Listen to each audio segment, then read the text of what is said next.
मसाजोग सरपंच देशमुखांच्या हत्येला 2 महिने पूर्ण, अजूनही एक आरोपी फरारच। धनंजय मुंडेंचा राजीनामा अजून का झाला नाही? अंजली दमानिया यांची एक्स पोस्टद्वारे सवाल।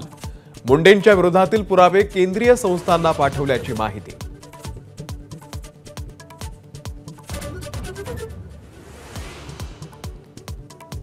देशमुख हत्ये प्रकरणातील 2 महिन्यातील तपासावर आमदार सुरेश धस समाधानी। मुंडेंच्या राजीनाम्याची मागणी आपली नाही तर त्यांच्याच पक्षाच्या लोकांची असल्याचा दावा। मुंडेंना बॉडीगार्ड न घेता गावात एकटं फिरण्याचं आव्हान।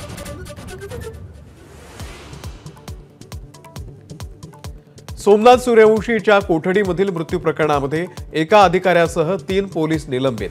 परभणीमधून मुंबईला निघालेल्या लॉंग मार्चला परभणी पालकमंत्री बोर्डीकरांची माहिती। आंदोलकांचा लॉंग मार्च नाशिकमध्ये स्थगित। मराठा आरक्षणासाठी मनोज जरांगे पुन्हा आक्रमक। 15 फेब्रुवारीपासून साखळी उपोषणाचा इशारा। रस्त्यावरच्या लढाईसाठी सज्ज।